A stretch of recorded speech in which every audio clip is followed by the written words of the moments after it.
A function is a special type of relation where each value of the domain is paired with one value of the range.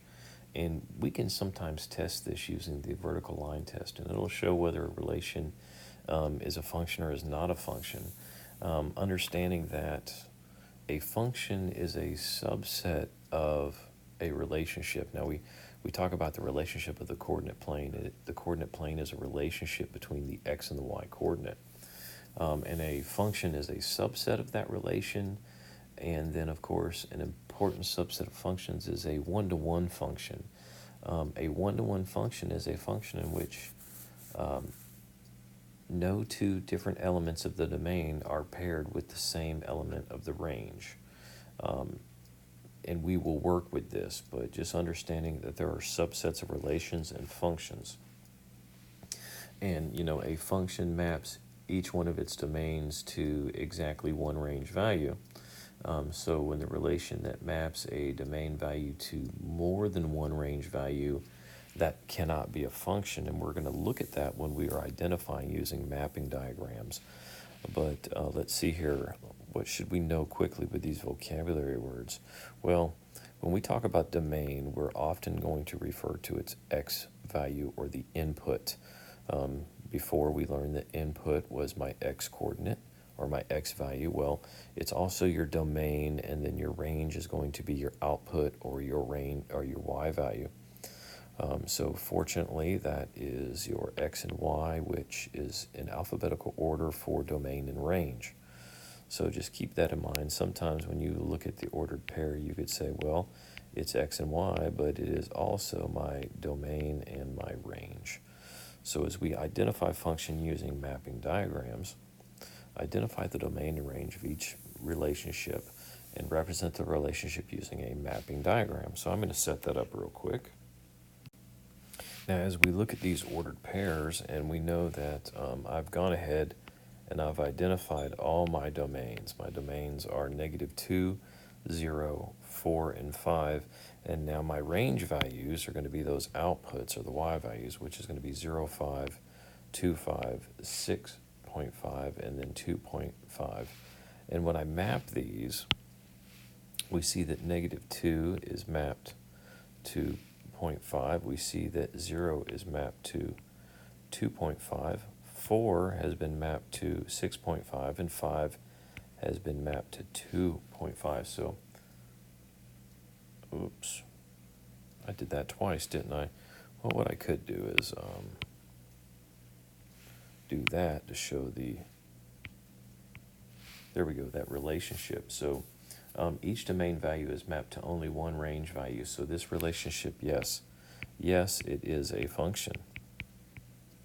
And I will use the short abbreviation for f of x there. That stands for function. Looking at this next set, we have 4, 5, and 6 are my domains. 4, 5, and 6. And 6 is mapped to, well, my total ranges are going to be 3, 4, 5, and 8. So when I map my 4 is mapped to 3, 6 is mapped to 5, 6 is also mapped to 4, and then 5 is mapped to 8. And here's where it's an example of this is not a function. And it's not a function because 6 is both 4 and 5. So it's not a consistent operation. Sometimes you get 4, sometimes you get 5 when you input 6, and it should always be the same value. Okay, so moving on. Okay, so looking at C here, 4.2 is mapped to 1.5. 5 is mapped to 2.2. 7 is mapped to 4.8. And then 4.2 is also mapped to 0. So that is not a function because 4.2 goes to both 0 and 1.5. And then this D, we have -1 is mapped to 1, -2 is mapped to 2, 4 is mapped to -4, and then 7 is mapped to -7. So each one of my domains is mapped to only one range. So yes, this is a function. Okay, so now looking at the vertical line test, and in order to use a vertical line test, we are going to go ahead and graph it. So I'm going to make two coordinate planes here, and I'm just going to go to 5s and be right back. All right, so as I go to graph my pairs, I'm going to have 4, 2, which is going to be about here. I'm going to have 1, 2, and 0, 1. -2 and 2, and then 3 and -3. And what they're looking for when I have a vertical line test, if I draw a vertical line through each one of these, it passes the vertical line test if I do not encounter a second value. So in this case, each domain had one range, so that is considered a function because it passed the vertical line test. So yes. It is a function.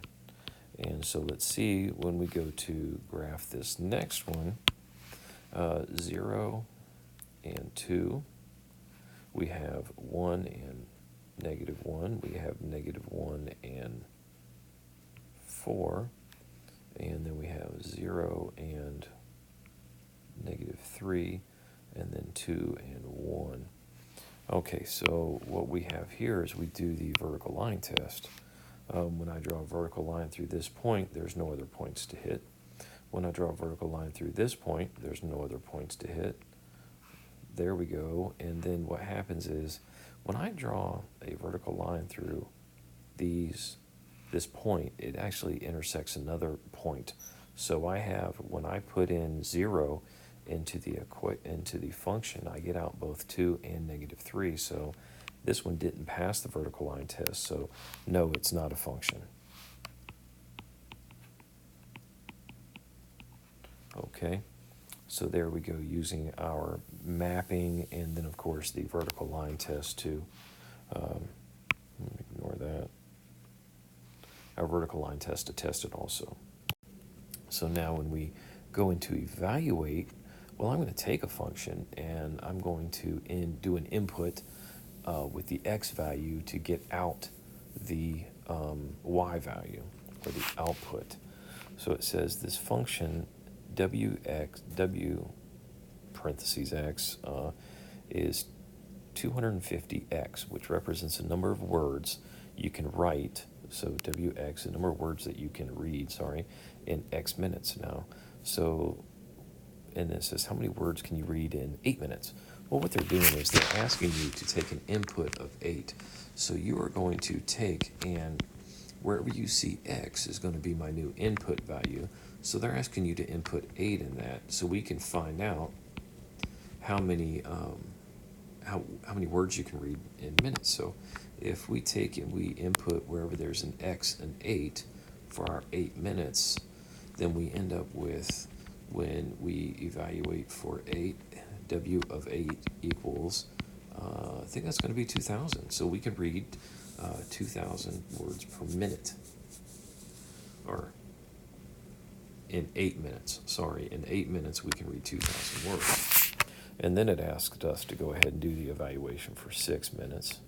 So I'm going to input 6 into my equation, and it's going to come out to the W6 is equal to 250 times 6, which means when I read 6 minutes, I can read 1,500 words in 6 minutes. So that's what we're looking for there. When we evaluate, we evaluated for a value of x.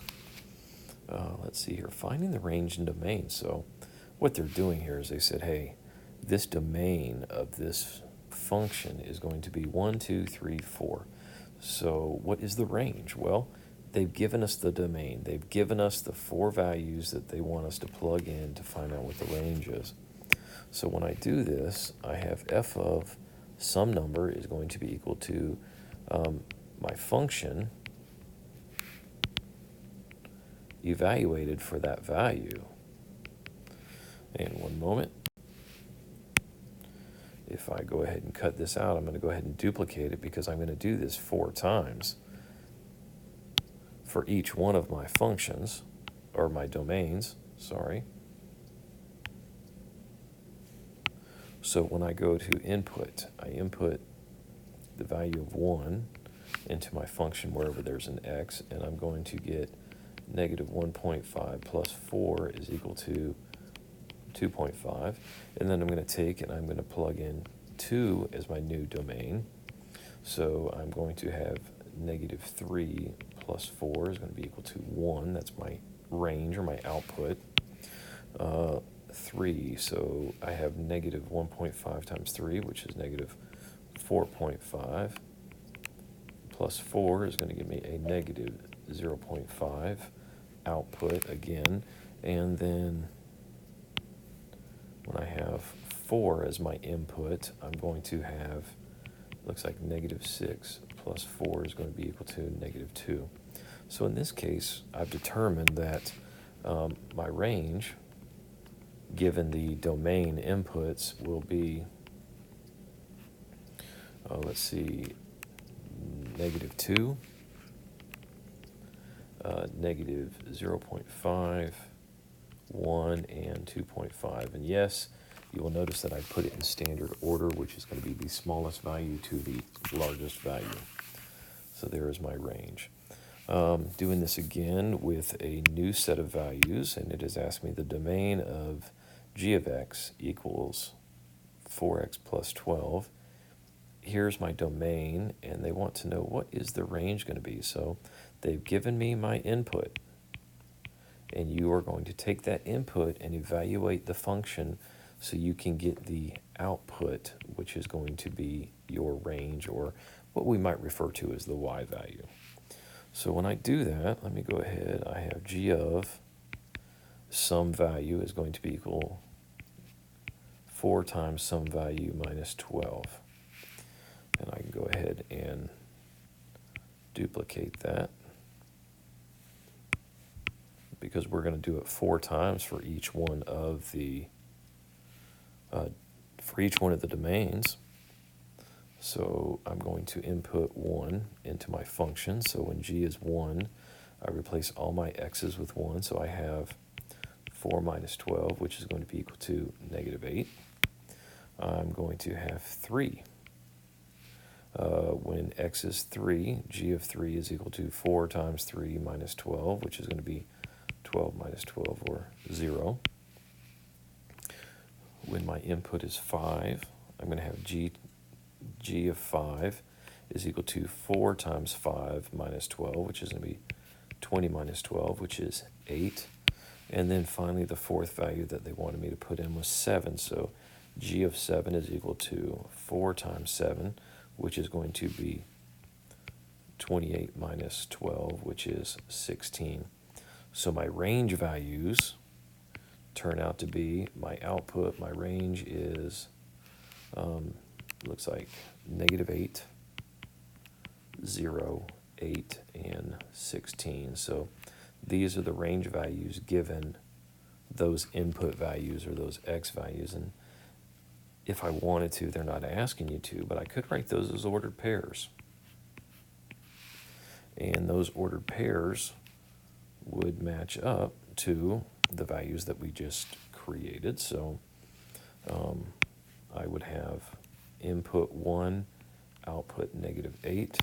I would have input 3, output 0. I would have input 5, output 8. And then I would have input 7, output 16. Again, they didn't ask me to put them in ordered pairs, but that's showing you the comparison of input, output, x and y, range, and domain. So again, your x, domain, and input are the same, and then your range, your output, and your y values are the same when you're thinking of them along those lines mathematically. So again, those are some easy draws and comparisons to think about. Let's see here, and I think that's all I need to show you here for this section. As we move on, we're going to be talking about sequences next. But being able to take a function, given a function, and then inputting some values to get your output. So you have inputs and outputs. You have inputs here, you have outputs here. So let's see this in practice.